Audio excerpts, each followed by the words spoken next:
Halo teman-teman, selamat datang kembali di Project Maron. Hari ini saya berada di sebuah tempat yang sangat spesial, yaitu Sungai Maron yang terletak di Kabupaten Pacitan, Jawa Timur. Jika kamu pernah mendengar tentang Pacitan, pasti kamu tahu betapa indahnya alam di sini, bukan? Nah, Sungai Maron merupakan salah satu permata tersembunyi yang masih belum banyak diketahui oleh orang. Tapi pesona alam di sini sangat memukau dan sangat menarik. Come inside my heart if you're looking for answers. Look at the stars, go a little bit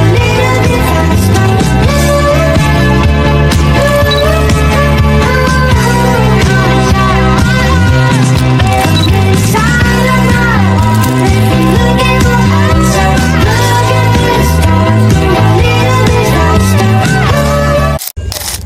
Sungai Maron memiliki keindahan alam yang benar-benar memukau, dengan air yang jernih, tebing batu kapur yang menjulang, dan suasana yang sangat masih alami.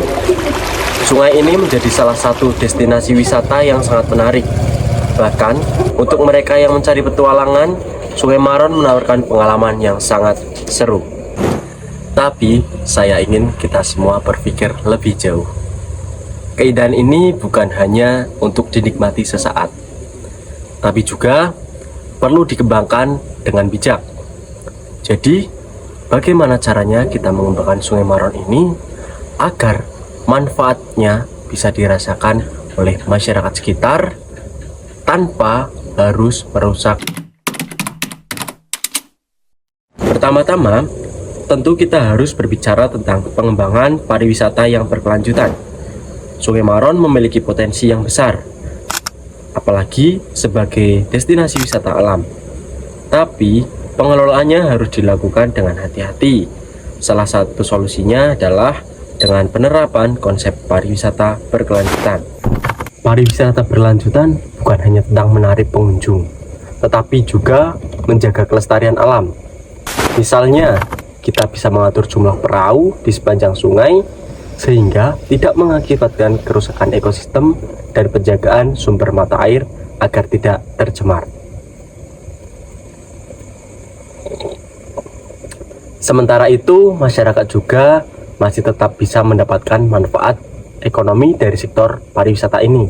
Penting juga untuk melibatkan masyarakat lokal dalam setiap tahap pengembangan. Masyarakat di sekitar Sungai Maron sudah memiliki kearifan lokal dalam menjaga alam mereka, dan mereka harus dilibatkan sebagai mitra dalam mengelola potensi wisata ini. Misalnya, mereka bisa menjadi pemandu wisata, membuka usaha homestay, toko oleh-oleh, atau souvenir, dan warung makan yang menawarkan kuliner di daerah setempat. Selain itu, pengembangan fasilitas umum juga sangat penting. Misalnya, menyediakan tempat parkir yang aman, toilet yang bersih, dan spot foto yang menarik tanpa merusak keindahan alam di sekitar sungai. Tentunya, ini juga harus diimbangi dengan edukasi kepada pengunjung tentang pentingnya menjaga kebersihan dan lingkungan di sekitar. Dengan melibatkan mereka, kita tidak hanya membantu ekonomi lokal, tetapi juga memastikan bahwa pengelolaan Sungai Maron tetap berkelanjutan. Selain itu, infrastruktur pendukung seperti akses jalan yang lebih baik juga harus diperhatikan. Misalnya di jalan menuju Sungai Maron bisa diperbaiki agar lebih mudah dijangkau oleh wisatawan, tetapi tetap menjaga kelestarian alam di sepanjang jalur tersebut. Semua ini dilakukan dengan melibatkan perencanaan yang lebih matang dari pemerintah dan semua pihak yang terkait. Selain tentang lingkungan dan ekonomi yang sudah berjalan dengan lumayan baik, ada aspek sosial yang perlu diperhatikan.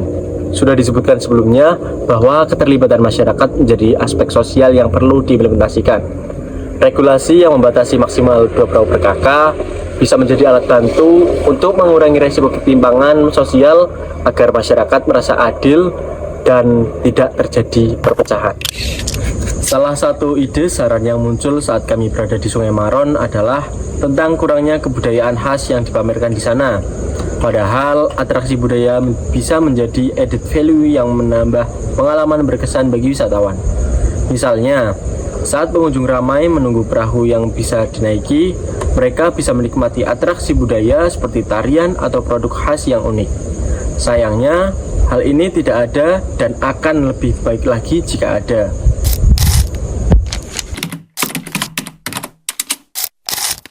Dengan memanfaatkan sosial media, keunikan tadi bisa digunakan untuk membangun branding yang fresh untuk wisatawan, menginfluensi banyak orang bahkan destinasi lain untuk mengimplementasikan konsep sustainable tourism, hingga edukasi dan memberikan informasi terkait destinasi.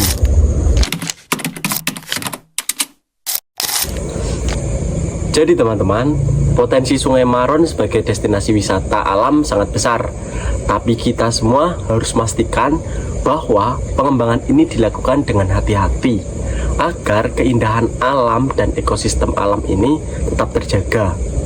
Dengan kolaborasi antara pemerintah, masyarakat, dan para pelaku wisata, saya yakin kita bisa menjadikan Sungai Maron sebagai salah satu wisata ataupun destinasi wisata yang berkelanjutan dan menguntungkan bagi semua pihak yang terlibat.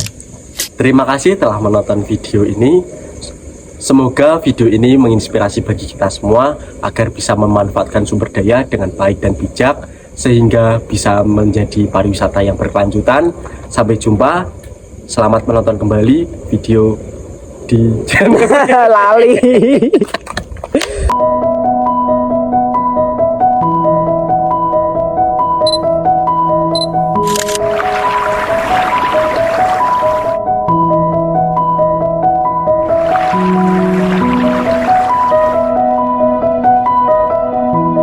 1, 2, 3. Tequila.